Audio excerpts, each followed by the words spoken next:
बहुत ध्यान से सुनना। गोपी कहती हैं, बोले जब श्याम सुंदर वन चारण करते हैं, वन में विचरण करते हैं, तब एक विशेष प्रकार का बादल जिसकी आकृति छतरी के समान है, वो श्याम सुंदर के ऊपर ऊपर ही भ्रमण करता है। जहां जहां श्री कृष्ण जाते हैं वहां वहां वो बादल ऊपर ऊपर ही चलता है। यानी कि कई बार गोपियों को यदि देखना होता है कि श्री कृष्ण कहां कौन सी दिशा में गए हैं, बहुत ध्यान से सुनो भैया, कलते तान दुपट्टा सोइयों, कोई परेशान ना करेगो आज, और सुन जाओ बस। गोपियां कहती हैं, अब एक तो भाव यह है कि ठाकुर जी जब गौचारण करने जाते हैं तो छाक अपने संग लेके जाते हैं। मतलब ठाकुर जी रोटी, मिर्च, गुड़, अचार और सुंदर सुंदर सामग्री संग में बांध के लेके जाते हैं। कई बार यशोदा मैया व्यस्त हो जाती हैं तो छाक रख नहीं पाती, तो ठाकुर जी से कहती हैं, लाला तू चलो जा, मैं कोई गोपी के हाथ भिजवाए दूंगी। तो जब कभी भी ठाकुर जी छाक भूल के चले जाते हैं तो गोपियां बड़ी उत्सुक हो जाती हैं, अब यशोदा मैया हमें भेजेगी कि तुम जाओ लाला के काजे रोटी आदि सब लेकर के वहां पहुंचो, वाह भाव से वहां पहुंचो। तो गोपियों को कैसे पता चलता है कि श्याम सुंदर किस दिशा में गए हैं? गोपियों को कैसे अनुभव होता है कि श्याम सुंदर कहां गए हैं? तब आज वेणु गीत में गोपियां इस बात का खुलासा कर रही हैं कि एक विशेष प्रकार का बादल है, वो ठाकुर जी के ऊपर ही ऊपर डोलता है जितनी देर ठाकुर जी घूमते हैं। तो नंद भवन से निकलते ही गोपियां आकाश में देखती हैं, कहां है वो बादर, वो श्याम वर्ण को गौर वर्ण को सो बादर, जा दिशा में होवे वही दिशा में गोपी चलती चली जाऊं, वहीं श्याम सुंदर मिल जाते हैं। आज गोपियां कह रही हैं कि कहीं श्याम सुंदर को बहुत उष्णता में सूर्य के प्रकाश से श्रम ना हो जाए। ठाकुर जी ऐसे सुंदर सुंदर आभूषण पहनते हैं, कहीं उन आभूषणों से सूर्य का स्पर्श होकर के वो आभूषण कहीं कष्ट ना देवे, इसलिए एक विशेष प्रकार का एक बादल ठाकुर जी के ऊपर छत्र बन करके घूमता है। जहां जहां श्याम सुंदर जाते हैं वो बादल छत्री बन करके चलता है। गौचारण करने जब जाते हैं, क्यों? क्योंकि पहले से ही ठाकुर जी इतने ज्यादा अव्यवस्थित होकर के निकलते हैं। अव्यवस्थित मतलब पादुका नहीं पहनते ठाकुर जी, निरावृत चरणों से जाते हैं गौचारण करने। आज श्याम सुंदर गौचारण करने गए थे सुबह। ये गौचारण लीला भी बड़ी सुंदर है। आज मैं गौचारण लीला से आयो, वाके बाद भी मेरे मन से निकल नहीं रही गौचारण, ऐसी मन में बैठ गई घर करके। तो भागवत जी में वर्णन आवे कि गोपाष्टमी के दिन ठाकुर जी रोने लगे और रोते रोते यशोदा मैया तो बोले, मैया मैं गैया चराऊंगो। मैया बोली, लाला तू बछड़ा बछियान ने चरावे जावे तो है, अब काई को रो है? ना मैया अब मैं बड़ो है गो, अब मैं गैया चराऊंगो। जैसे छोटे बालक को छोटी भैया ने धीमो, छोटे बालक को और जो राग है अगर वही बजे तो अच्छो है। तो क्या बता रहा था मैं, छोटे बालक को छोटी साइकिल दे दी जाती है, उसमें 2 पहिया होते हैं, 2 पीछे छोटे छोटे पहिया और होते हैं, कहीं गिर नहीं जाए, लुढ़क नहीं जाए। लेकिन कुछ समय बाद बालक कहता है, पिताजी अब बड़ी वाली साइकिल दिलवाओ। क्यों? अब बहुत है कि बहुत दिन यार चला लियो, अब 2 पहिया वाली चलाऊंगो। अब बालक 11, 12, 13 वर्ष को है गो, लेकिन माता पिता कह रहे नहीं यही चला। तो वाकू चलावे में भी अनुचित लगे, फिर बाहर निकलवे वाकू शर्म भी आवे। सब लोग देखेंगे, अरे बता इतना बड़ा है गो, वो तू 4 पहिया वाली साइकिल चलावे, अरे अब तो 2 पहिया पे आ जा। तो ऐसे ही ठाकुर जी जब छोटे छोटे बछड़ा बछिया लेके निकलते हैं तो कई बार बड़े बड़े ग्वाला ठाकुर जी को यूं कहते हैं, ए लाला ए देख छोटी छोटी गैया बछड़ा बछिया ने ज्यादा दूर मत लेके जाकर, तू नंद भवन के आसपास ही डोल तो रहकर, तू खो जाएगा, तेरी बछड़ा बछिया खो जाएंगी सबरी। ये वन में जानो, पर्वत पे जानो, नदी तट पे जानो, ये तो बड़ी बड़ी गैया और बड़े ग्वालान को अधिकार है, तुम वहीं रहकर नंद भवन के पास छोटा सा हवा पकड़ के ले जाएगा तो। सो ठाकुर जी को इतनी मतलब ईमान पे आती है ये बात कि दारी के मैं बड़ा होगा, मैं बड़ी गैया ने लेके जाऊंगा। ठाकुर जी है तो कहीं 11 वर्ष के, लेकिन देख में नेक्से से ही है। मैया सो हट कर रहे, मैया मैं गैया चरावे जाऊंगा। हाँ हाँ, मैयारी में गाय चरावन जे हूँ, मैयारी में गाय चरावन जे। तू कहे मेहर नंद बाबा सो, तू कहे मेहर नंद बाबा सो। कल एक मैया हमको श्री परमानंद दास जी को पूरा साहित्य दे गई इतनों, और ये परमानंद दास जी कोई पद है।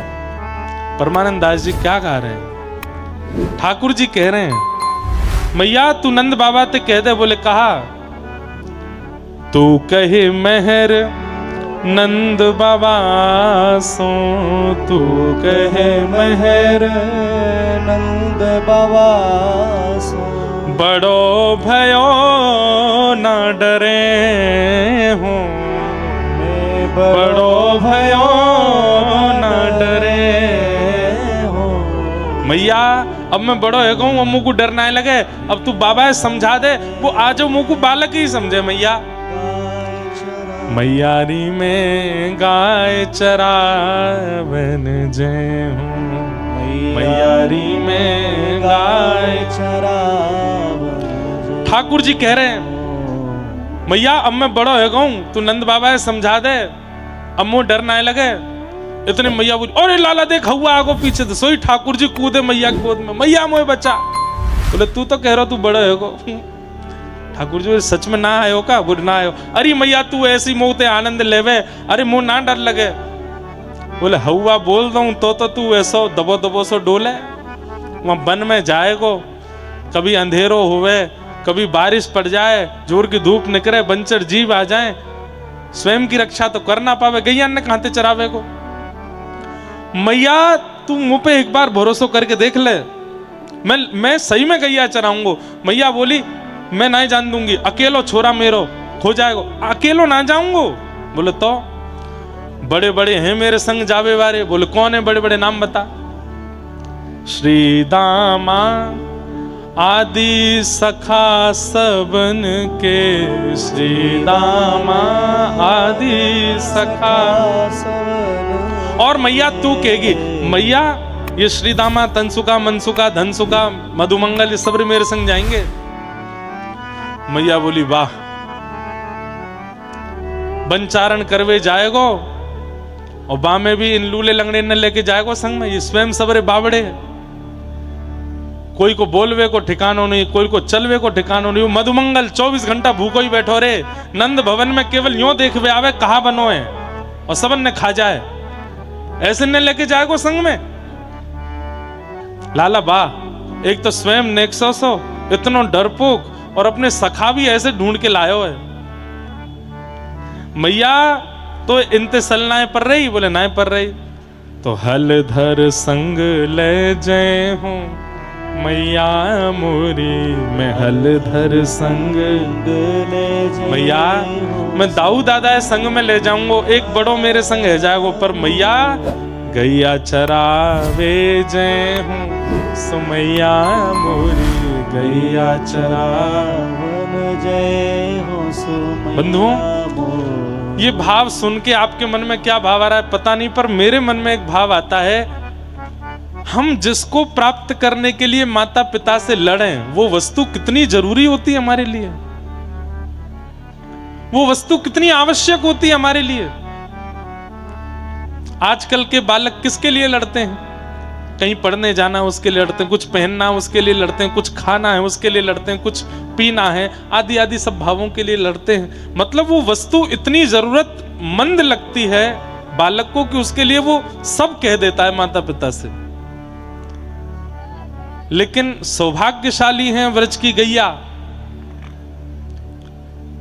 जिनके लिए ठाकुर जी यशोदा मैया से लड़ रहे हैं। सोचो जिन गैयान की हम नेक परवाह ना करें, जिन गैयान की रक्षा के लिए हम नेक सजग नहीं है, उनके लिए ठाकुर जी यशोदा मैया के आगे रो रहे हैं, हाथ जोड़ रहे हैं, पाम पड़ रहे हैं कि मुकु इन गैयान के संग रहनो है। आहा,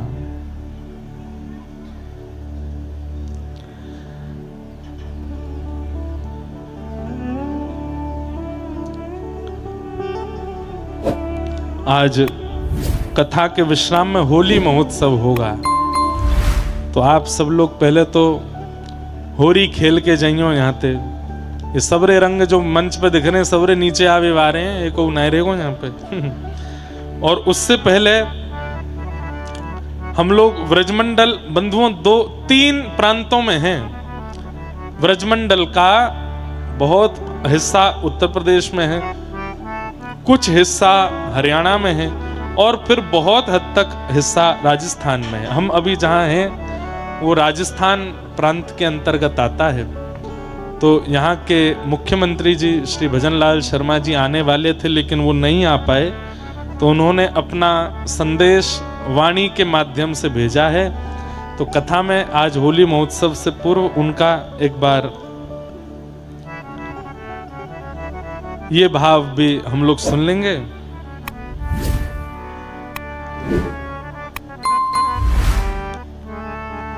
तो ये एक जानकारी है, तो इसलिए सब लोग सुन के जाइयो। श्री दामा आदि सब सखान के संग जाऊंगो मैया, लेकिन तुम वो जान दे। मैं दाऊ दादा संग ले जाऊंगो मैया, लेकिन वो तू जान दे। जोर जोर से रोन लगे, हाथ पैर पटकन लगे। वंशी वट की शीतल छैया, वंशी वट की शीतल छैया, खेलत में सुख पई हूँ, खेलत में सुख पई हूँ। परमानंद प्रभु तृषा लगे, परमानंद प्रभु तृषा लगे। जब जमुना जल ही अचै हूँ, जब जमुना जल ही। सारी व्यवस्था बता रहे हैं ठाकुर जी। मैया तू चिंता मत करे। मैया कह रही लाला तू वैसे ही कारो, धूप में जाएगा और कारो है जाएगा। मैया मैं कदम वृक्ष के नीचे ही रह करूंगा, ज्यादा धूप में ना डोलूंगा। तो प्यास लगेगी, पानी कहाँ पीओगे? मैया मैं यमुना जल को पान कर लूंगा। तो भूख लगेगी, मैया छाक लेके जाऊंगा, फलन तोड़ तोड़ के खाऊंगा। मैया तुम को जान दे। मैया बोली मैं ना जान दूंगी। सो ठाकुर जी इतनी जोर से रोए, नंद बाबा आ गए। नंद बाबा ने आए करके कही लाला तू काहे क्यों रो रहा? ठाकुर जी बोले बाबा मैं गैया चरावे जाऊंगा। नंद बाबा बोले लाला अब तो को कैसे समझा मैं, तू जा चीज की जिद कर ले, माने ना है फिर कोई की बात है। रुक मुहूर्त दिखवाऊं मैं। गर्गाचार्य जी बुलाए। श्री गर्गाचार्य जी महाराज आए, बोले कहा बात है भैया नंद बाबा, कैसे बुलाए? बोले लाला रो रो गैया चरावे को, आप मुहूर्त देख दो, बढ़िया एक दिन बताए तो मैं लाला को कह दूंगा। गर्गाचार्य जी पंचांग खोल के बैठे, हंस करके बोले नंद बाबा तुम्हारो लाला मुहूर्त देख के ही रोवे। आज ही बढ़िया मुहूर्त है, आज गोपाष्टमी है, आज ही लाला को तिलक कर दो। लाला ये भी पतो है कि आज ही गोपाष्टमी है। गोपाष्टमी बंधुओं हमारे व्रज में प्रथम गौचारण चले नंद नंदन, पहली गौचारण गोपाष्टमी को की। पर मूल भाव से गोपाष्टमी गैया सुरभि गाय समुद्र मंथन में गोपाष्टमी के दिन प्रकट हुई, इसलिए गौ माता का प्रादुर्भाव दिवस है गोपाष्टमी। और श्री गर्गाचार्य जी महाराज बोले आज को दिन ही अच्छा है। यशोदा मैया बोली मेरे मन के कछु संशय पहले उनको दूर करो। बोले कहा? बोले मेरे लाला को सबरी गोपी ऐसी टुकुर टुकुर निहारे और ऐसी कशक नेत्रंते देखें, मैं तो याकू इतनी नजर गुजरंते बचाए के रखूं। अब लाला अकेलो वन में जावेगो, जन कैसे कैसे राक्षस, कैसे कैसी गोपी, कैसे कैसे भावंसों याकू देखेंगे, पकड़ेंगे, स्पर्श करेंगे, राक्षस आक्रमण करेंगे, कौन रक्षा करेगा मेरे लाला की? आप कोई ऐसी विधि या पूजन करवाए तो जाते मेरे लाला की सुरक्षा है जाए। तो श्री गर्गाचार्य जी महाराज बोले मैया तुम मानो तो एक योजना तो है मेरे पास। बोले कहा? बोले श्री वृषभानु जी महाराज की जो लाली है ना, बोले हाँ वो तुम्हारे लाला की अलादनी शक्ति है। बोले अच्छो। तो बोले वृषभानुनी नंदिनी श्री राधा रानी के कक्ष की जो दहली है वाको तो लाला से पूजन करवाए दो। और बोले जा सेज पे वृषभानु नंदिनी पौढ़े, वह सेज पर एक काली कामर बिछी भई है, वाकू कैसे उकर के ले आए करके लाला को उड़ाए दो। वहां से तुम्हारे लाला को कोई नजर नहीं लगेगी, कोई गुजर नहीं लगेगी, न को धूप ताप नहीं लगेगा, कोई राक्षस या को बाल बांको नहीं कर पाएगा। वो कारी कमरी बड़ी शक्तिशाली है। पर वापे प्रियाजू पौढ़े, वृषभानु नंदिनी लेटे, कैसे करके वाय लियाओ। वो सामान्य नहीं है। देव आदिदेव महादेव शंकर जी ने अपने हाथ से गुथी है वो कारी कमरी। और वही कमरी की एक सूत कैसे पतो नहीं ब्रह्मा जी को मिल गयो। वही ब्रह्मा जी वह सूत को लेकर के नित्य वा को प्रणाम करें, नित्य वा को आराधन करें। वो कामर यदि आपके लाला के ऊपर डार दी जाए। ठाकुर जी गौचारण कैसे करने जाते हैं। आज जो ठाकुर जी, आज बाबा बता रहे हैं ना राधा बाबरी वारे, ठाकुर जी जब घर से वन को जावे तब तो पूरा श्रृंगार करके निकले, क्योंकि यशोदा मैया ने सजाए। पर वन में जाए के थक जाएं, हार जाएं, तो मधुमंगल सीधामा ठाकुर जी को मुकुट उकुट उतार के सिर पर डांटो बांध दें, यहाँ पे कुंडल उंडल उतार करके यहाँ पे सुंदर पुष्प लगाए दें। ठाकुर जी को पसीना आ जाए तो चंदन घिस के ठाकुर जी के ऐसे थापो लगाए दें। सब्र श्रृंगारन को समेट करके कपड़ा में बांध लें, सुंदर वनमाला लेकर के लाला के गले में पहनाए दें।